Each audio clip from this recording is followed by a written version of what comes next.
गेल्या 2 दिवसामध्ये जत तालुक्यामध्ये गारपीटचं जे थैमान घातलं गेलं पावसानं, त्यामध्ये मुचंडी असेल, पाचापूर असेल, रावळगोंडेवाडी असेल, सालेगिरी असेल, उंटवाडी असेल, अशा आणि इतर गावावर असा नैसर्गिक आपत्ती घडल्यासारखा प्रकार घडला.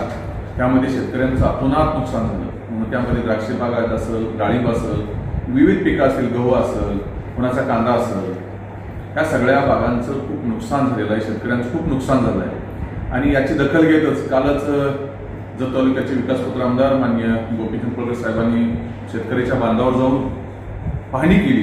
पाहणी केली असता शेतकऱ्यांच्या डोळ्यातून अश्रू वाहत होते. त्यांना अधीर देण्याचा प्रयत्न केला आणि तिथंच माननीय आमदार साहेबांनी या राज्याचे मंत्री दत्तामामा भरणे यांना कॉल केला आणि कॉल करून लगेच तात्काळ आदेश देण्याची आमदार साहेबांनी विनंती केली.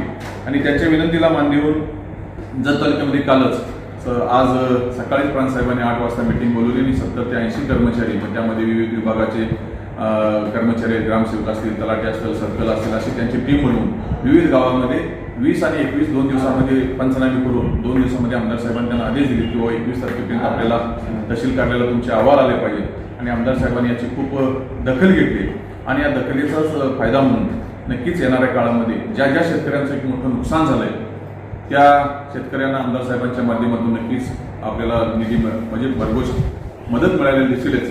पण काही ठिकाणी सुद्धा आमदार साहेबांनी अजून पाहणी केलेली नाही, तरी सुद्धा त्यासुद्धा आमदार साहेबांनी त्यासुद्धा शेतकऱ्यांना विनंती केली की बाबा आपले जिथे काय आपलं नुकसान झालं तिथं सुद्धा आपले सगळ्यांनी म्हणून पंचनामे करा आणि तात्काळ तहसील कार्यालयाला सादर करा अशी आमदार साहेबांनी सूचना दिली. मी आमदार साहेबांचे या निर्णयाचं स्वागत करतो आणि खरोखरच एवढी तात्काळ निर्णय घेणं, तात्काळ लोकांपर्यंत पोहोचण्याचं काम जे आमदार साहेब करत आहेत ते हे जत तालुक्याच्या हिताचं आहे असं मी समजतो आणि आमचं जत तालुक्याचं भाग्य समजतो की असा आमदार आम्हाला लाभला. Press the bell icon on the YouTube app and never miss another update.